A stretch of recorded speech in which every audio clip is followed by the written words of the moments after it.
Okay, today we're talking about jump and rope. And one of the things about this exercise is it does not require a lot of really expensive equipment and a lot of fancy facilities. This is a garage.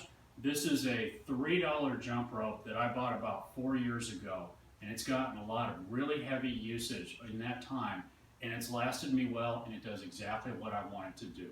The jump rope is an awesome exercise for metabolic conditioning. If you can do it long enough, it builds up aerobic endurance. It's an incredibly good exercise for working out the muscles of your ankle and your shin and your calf and your foot, and for strengthening those bones as well. And it's also really good for developing coordination, foot speed. So it's an extremely important tool for athletic strength and conditioning. It's also an absolutely awesome warm-up exercise.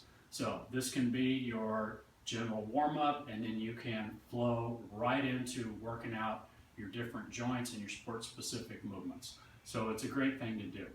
Here's the thing. When beginners are jumping rope, they're really inefficient about how they do this. And normally with the jump rope, you're going to want to start with one foot in the middle, and you want this adjusted so that these handles are about even with your armpits. You don't want to go too low, and you don't want them adjusted too high. So sometimes you have to wrap the jump rope around your fingers to make it the right size. Now, what you'll see with beginners is that they'll make this a total body jumping exercise. So it'll look like this, which is enormously inefficient. You can't do this for very long if you're jumping like this.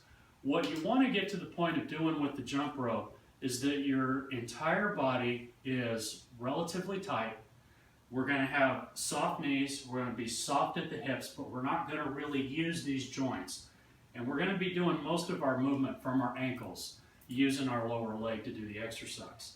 So when we get to the point where we can do this efficiently, we've got both feet pretty close together, I'm up on my toes, and I'm mainly just using my ankles to do this exercise.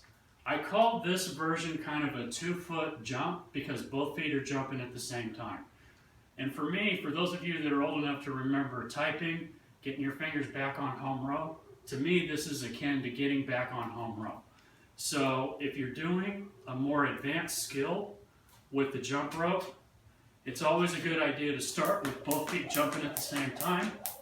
Then you can move on to a more advanced skill. And then if you start getting in trouble, you go and reset back to getting both feet jumping at the same time. Thank you.